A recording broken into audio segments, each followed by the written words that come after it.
Did you catch the FOMO bug and buy any of the comic books on the hot list this week? Well, then this video's for you. Hi, I'm Christopher, aka the Bronze Age Nerd, and this is my rundown of the top 5 worst picks from those hot lists over the last week in my video series I like to call the Top 5 Comic Books Not to Buy.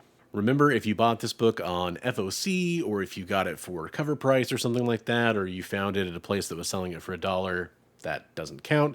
I'm only talking about buying the comic books at the FMV it's been selling at for the last week while it's on the list. All right, let's start the list off at number 5 with Thor 169. This is the origin of Galactus, or a partial origin of Galactus. So specifically, this tells the story of his origin as Galen before he really became Galactus. Bonus, it's also the first mention of the character that eventually becomes the Black Winter, the Creeping Plague. This is another instance of a little bit of fart sniffing because this appeared on Nick's Picks last week, and now there's a 320% price increase. All you're really doing is telling us that if you have a book appear on Nick's Picks, people go and buy it, which also lines key collectors' pockets a little bit because a lot of people probably clicked that little eBay link, and that caused a lot of affiliate sales to happen for a key collector. But hey, that's besides the point. So for an established key like this, why buy it this week when it's at this like inflated price and sellers are seeing movement on it and they're raising the prices? Why not wait a while and pick it up when people have kind of looked over this one?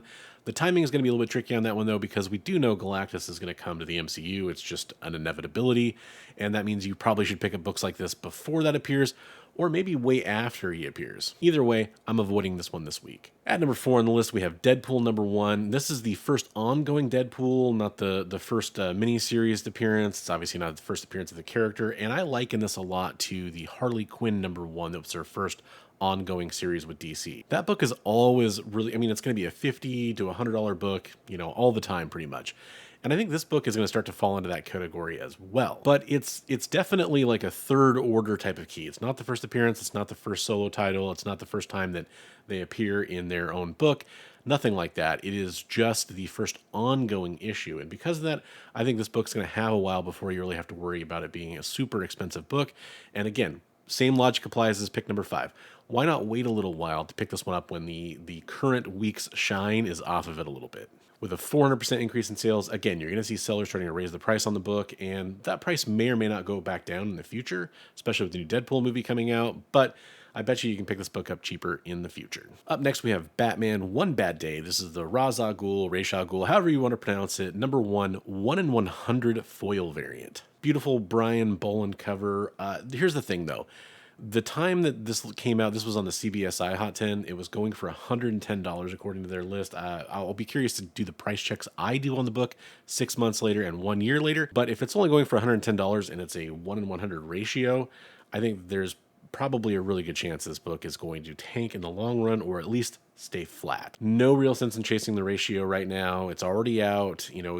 Really the time to get this book was before FOC, unless you have some kind of a hookup. It's really risky to pay slightly above ratio on a ratio if there's no real key for the book, because there's not really much for a reason for it to come back around. It might be a sought after cover years from now, but I think even though it's a Brian Boland cover, that's probably not going to happen. That's just my 2 cents. What do you think? Let me know in the comments down below. The next book on the list is Action Comics 1053. I feel like we've been hearing that a lot recently.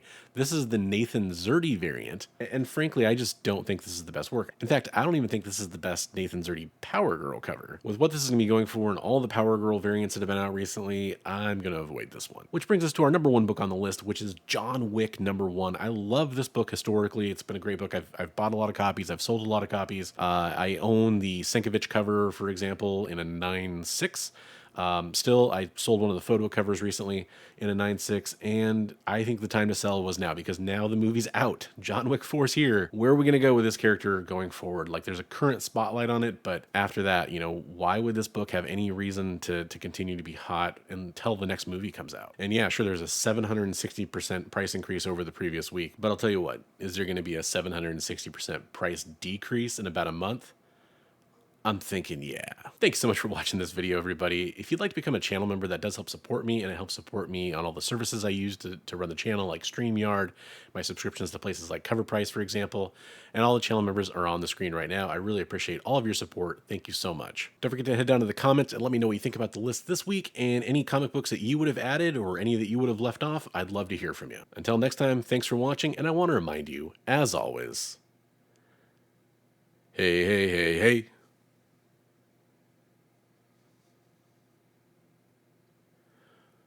Read comics every day.